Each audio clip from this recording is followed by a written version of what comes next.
morning, folks. We're going to get going on our case study presentation by our CDE, Capacity Development and Extension Faculty Research Candidate, Dr. Laxmi Pant. He's going to give us a presentation. We have a half hour for this. He'll provide a presentation, and maybe there's something interactive in it, and there's some question opportunity for that. After which, we'll then take the students and go into 127 for our lunch and a little more of a closer chat with the students, and hopefully some good comes out of that as well. So you're on. Thank you. Thank you. Good morning, everyone. This morning I would be talking more about post-harvest innovation systems. So I would still be talking about mangoes and some additional information on the top of what I talk yesterday. But when you look at my main title here, post-harvest innovation system, so I try to put into perspective of food loss or food waste. So mango post-harvest is also kind of effort to reduce food loss after they harvest their produce. So any idea, so how much food we waste or loss globally? Any ballpark? Any guess? It's about 1/3. I can talk of Africa. About 55% of our produce is lost due to post-harvest challenges. Yeah. So globally it's 1/3, 30%. And it depends on the region. And the most significant loss is from South Asia and Southeast Asian region. So if you look at that loss from different commodity groups, this is the figure we get from FAO. So fruits and vegetables and root and tubers, so those crops, they have post-harvest loss of nearly 50%. So it's a huge loss. And then globally, 1.3 billion tons of food has been either lost or wasted. So that is a kind of waste of resources, as well as when the waste decays, it produces methane, another contributor to the global greenhouse gas. So we need to make a distinction between food waste and loss here. Sometimes there may be overlapping between these two terms. So what would be the difference between loss and waste? Any idea from your previous knowledge? I would guess that loss would be food that is that perishes before it gets to market, and waste would be food that is not used after it gets to market. I had. Yeah. I was going to essentially say the exact same thing as Sarah did. So. Yeah. I think that loss is perhaps an issue associated more with less developed countries, and waste is more a result of consumption that I associate with a capitalist society, maybe wealthy. Yeah, yeah. Any other idea? Food loss is more serious in developing countries, as you said. Developing countries, they don't have the cold chain they need to maintain to preserve the perishable commodities. They don't have storage facilities. Unless they go and eat on farm, food would lose after harvest from various reasons, insects in storage, even perishable fruits and vegetables in transport. So there are different ways of food loss in developing countries. That's what international development people are trying to address. Reducing food loss would increase 30% of the food production. So by 2050, to feed the growing population, we need to increase food production by 60%. If we just reduce the food loss, 30% we already produce more. and then that conserves the resources, that reduces the greenhouse gases. So food loss is that kind of issue. Whereas food waste is more, in affluent developed countries, sometimes we bring food from the grocery stores more than what we need, and then that may decay at home. That's intentional. Why we should buy more food than we could consume on a weekly basis? So in conclusion, food loss is unintentional. They have no measure to prevent that. They don't have the capacity to reduce that. We need to build the capacity. Whereas food waste, in most cases, I would say is intentional. We can reduce that. It's a lot easier to reduce food waste than food loss. So now I would like to invite you to do a mindfulness exercise. I would explain the exercise first. In academia, we call it think, pair, share. So your task here, first 2 minutes is be yourself. Think about some ways that you have done or you have seen somebody doing to reduce food loss or food waste in your life. That's the first task. So what you have done from your childhood to these days.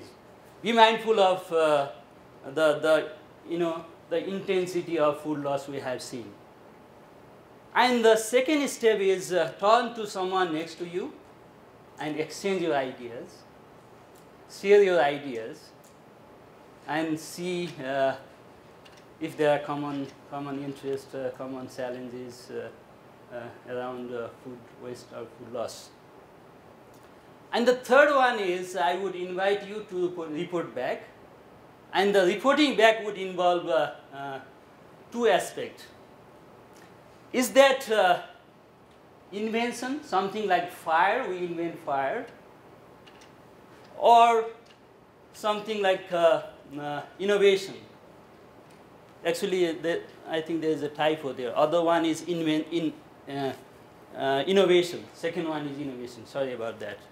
The matchbox is innovation. So we change the way of doing. We change the way we produce the fire. We didn't invent the fire entirely. That was already there. The fire is existing knowledge, whereas matchbox is new way of doing, new way of working.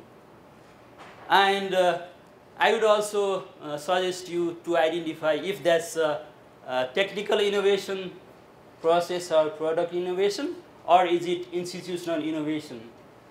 Change in rule of the game, or change in habit and practice, or both. So your innovation could be product innovation, process innovation, or institutional innovation. So your 2 minutes.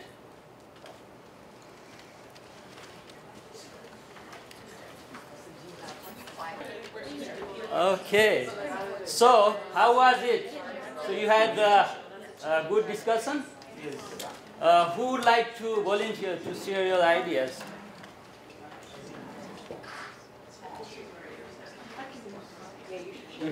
Yeah, so this winter, I stopped green binning all my cuttings from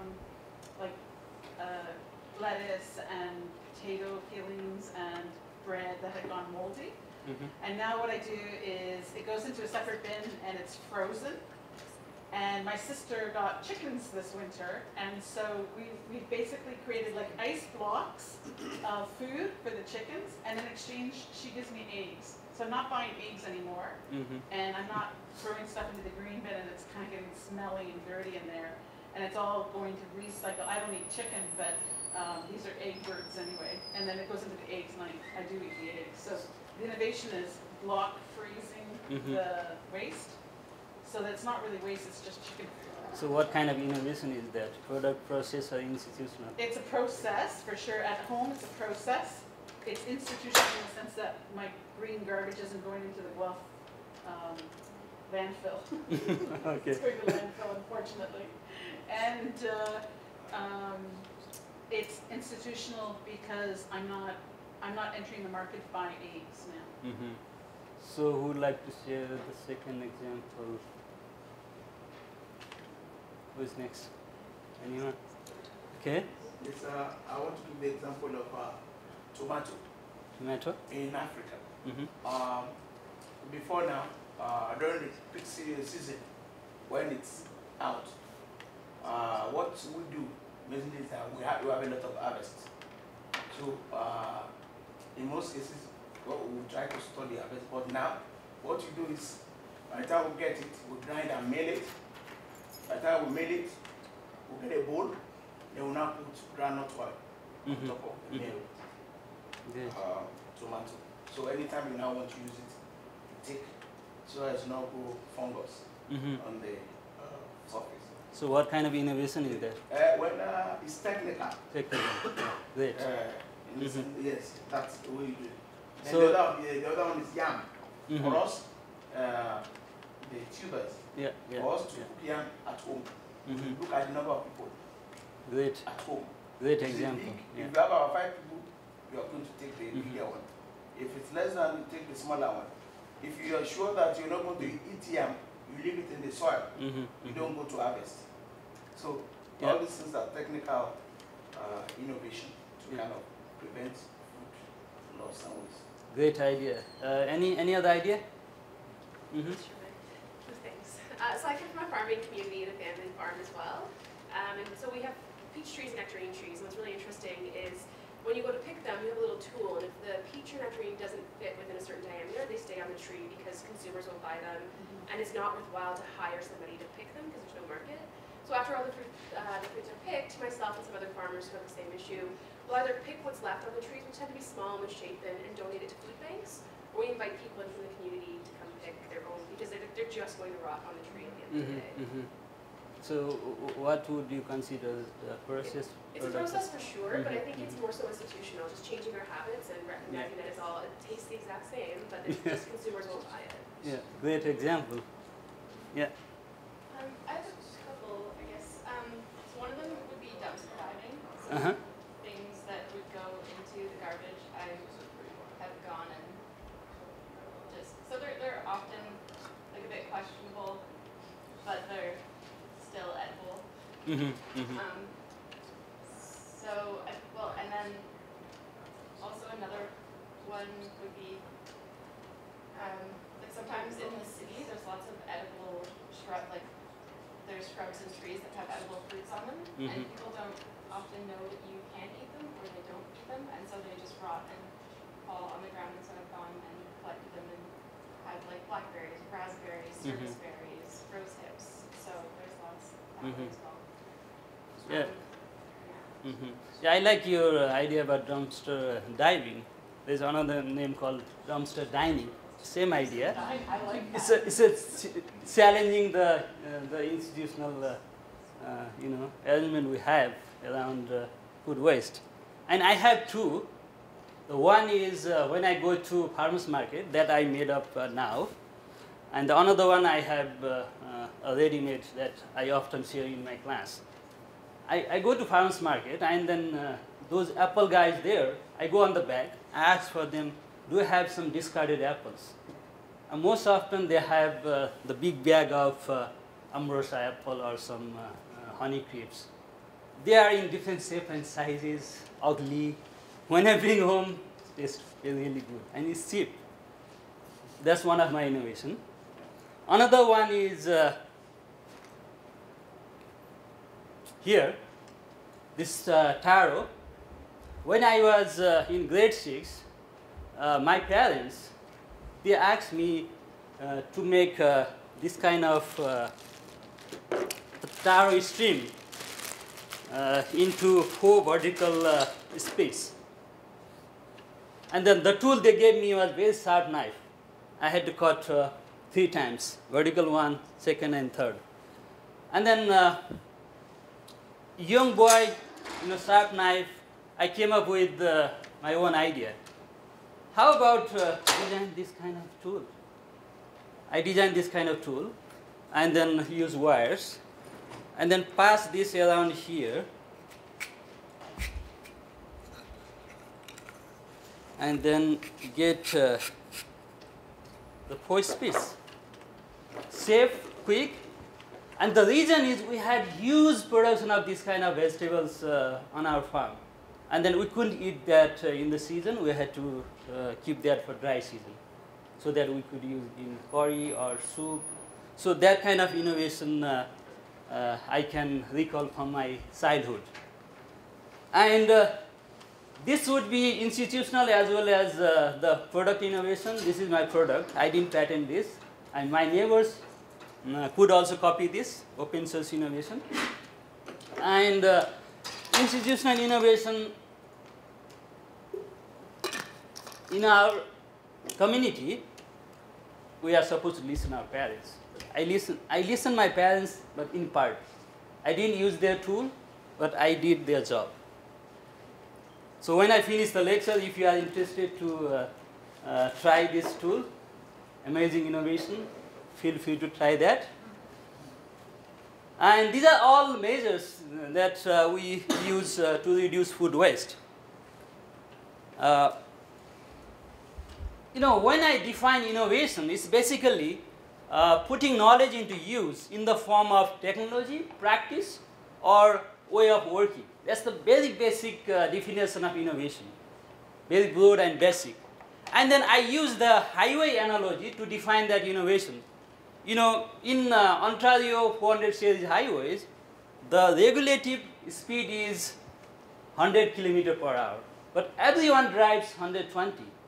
That's normative. And then in the middle of the winter, do we go 120 all the time? No. If we have our child in the vehicle, maybe we slow down. If the condition of the road is not good, we slow down. If the vehicle is broken, we slow down. We use our knowledge to get good driving experience. So that's the innovation comes from, the cognitive. We use knowledge, put that knowledge into practice, either technology or practice or way of working. And back to the food loss here, India is the largest producer of mango in the world.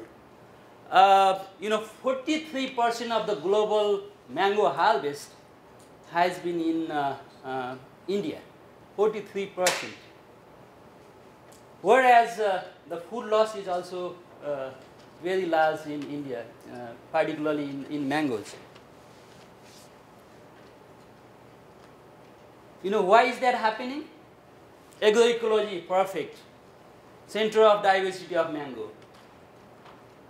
They have state-of-the-art processing facility as well. Storage is also good in India. And they have horticulture technologies, very sophisticated, new and modern technologies. They have well-established agricultural research, extension, and education system.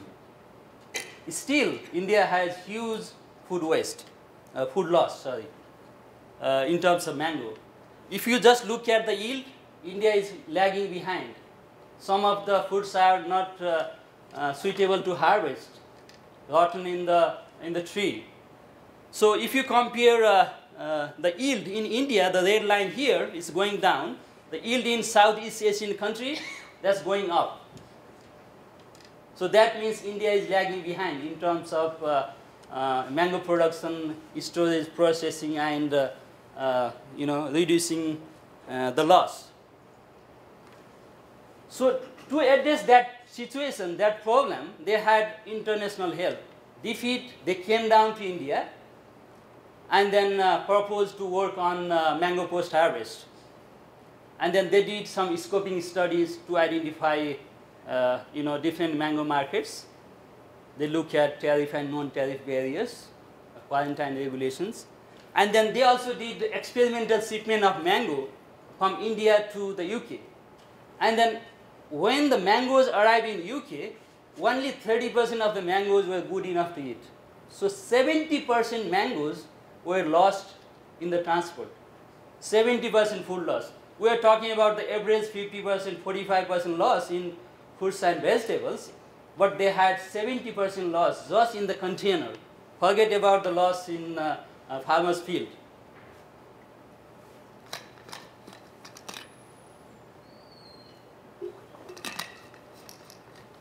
And DFID people from the DFID, from the project, they look at the institutional innovation. What is happening there?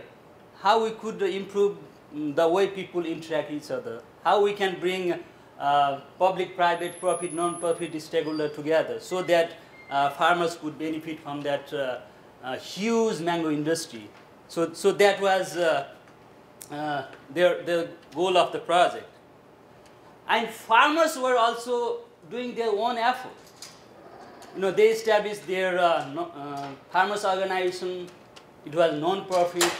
They had at least two goals. One is to get better price for their mangoes. The second one is to get access to technical help so that they could reduce the mango post-harvest loss.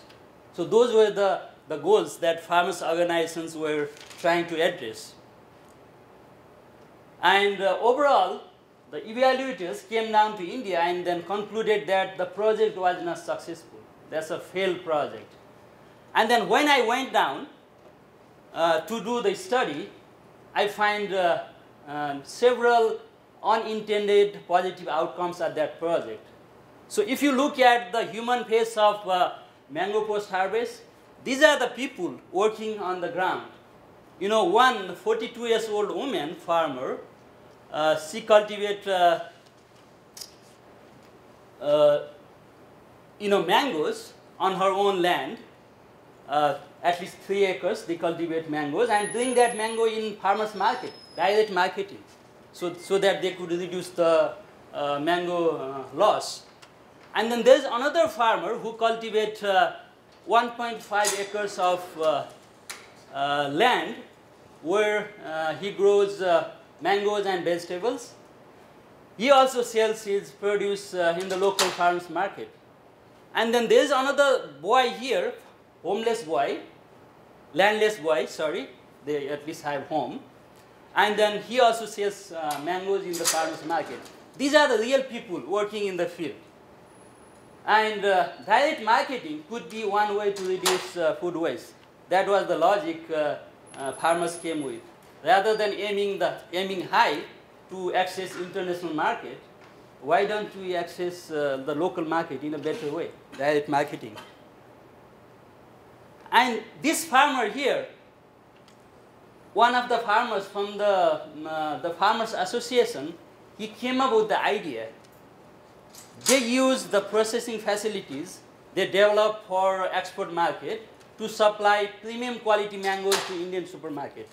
So India has 1.3 billion population, and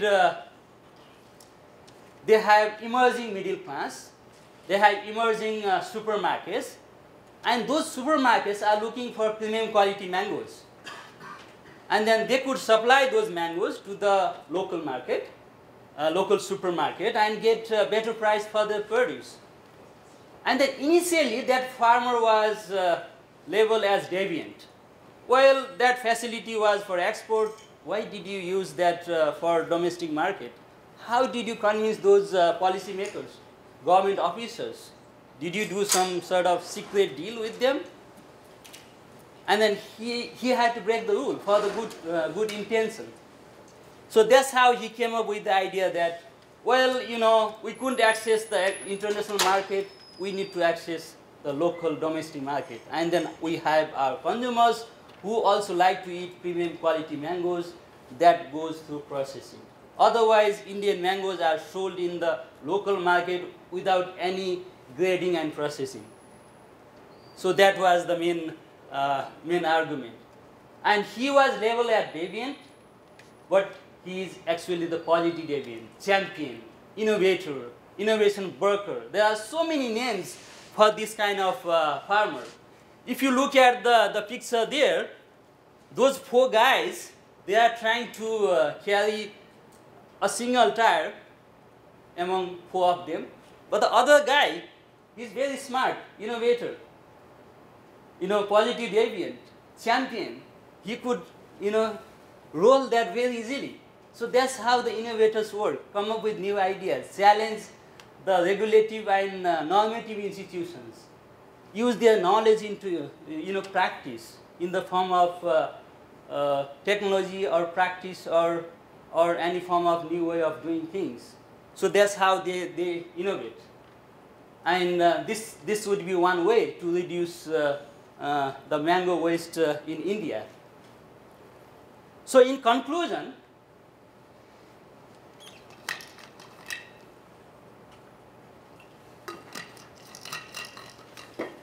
India has the favorable agroecological condition to grow mangoes.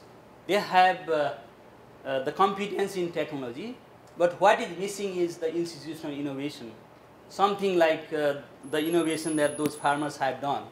So we need to upscale those kind of institutional innovation, our habit and practices, so that we could bring our produce to an appropriate market outlet, so that we reduce our food loss or food waste. So how farmers were able to do that? They supplied the premium quality mangoes to the supermarket, other quality mangoes to the very local market, and they also explore the regional market, Middle East, Malaysia, Southeast Asia. Some of the countries, they don't produce mangoes, and they are also looking for premium quality mangoes, but the quarantine regulation is less stringent. Some of the highly developed countries, we have very stringent export regulation. For example, if you are sending Indian mangoes to the US, the mango should go through irradiation to remove pests and diseases. If you are sending mangoes to the Japanese market, they have to go through vapor treatment. So those are the very stringent quarantine regulation that the smallholder farmers may not able to afford. So for them to reduce the post-harvest loss would be, aim modest at the beginning, and then try to upscale that in regional market. And if you are successful there, then go for the international high-value market.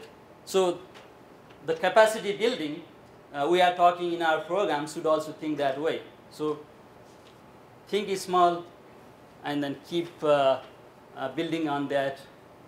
And then when we are successful in small things, then we have the competence, we have the confidence, and we have the capability to aim for higher goals. Thank you so much. If you have any question, I would be very happy to address.